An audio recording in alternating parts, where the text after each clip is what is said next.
LA is going to beat Edmonton. That's what I think is going to happen. Yeah. And I hate saying that because at the beginning of the year I loved Edmonton, but Kemper, I would say if you looked at his information data, whatever you want to call it, but if you watch the video from the beginning of the season, Edmonton, they insulated him so well that it gave him enough time through October and November to just buy into the system. And I can't express this enough. A 2-on-1 in the first 3 weeks of the season, if you know that your players, your teammates are tracking back hard and they're taking away the pass across the Royal Road, and you can get out and challenge and be sound on it, you're going to have success, and that builds.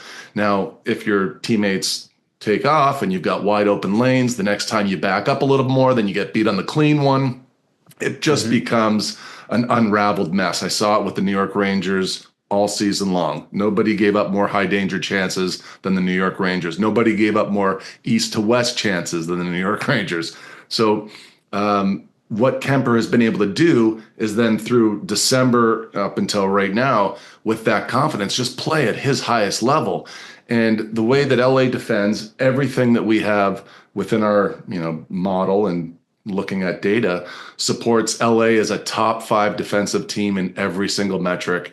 And Edmonton was last year top 5. And the most important stat that we've seen that's been able to be predictive is shutting down the rush game for your opponent in the playoffs, not giving up the big odd man rush chances.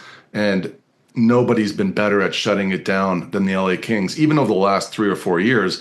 But now they've added wrinkles to their offense, and I give Jim Hiller a lot of credit. He's a very progressive coach, and he's allowed the LA players to play with those offensive instincts that I talked about in front of the net, being able to make extra plays. So your old pal Chris Knobloch's going to be on the phone any day now and say, okay, my dilemma is Calvin Pickard versus Stu Skinner. Is there any evidence that it should be Pickard? Geez, John, that's a good one. Yes and no, but I think that Edmonton's in tough with both guys right now, and it's not just on the goalie. Edmonton, I don't have it in front of me, but I know last year they were 4th in defending off the rush, and this year they're around 18, 19. And since the Four Nations, I think they were 28th. So I think that Edmonton, where they're defending right now and what their goalies are facing, and I think we're going to see a series where LA is making plays in front of Skinner that Skinner wants them to shoot it, and they won't, because they know to move Skinner is to their advantage. Even when we could be watching the game and saying, why doesn't he shoot it? I think we'll see a lot of slam dunk goals. I know we're focused on goaltending, but is there a way to quantify the loss of Matthias Ekholm and his absence?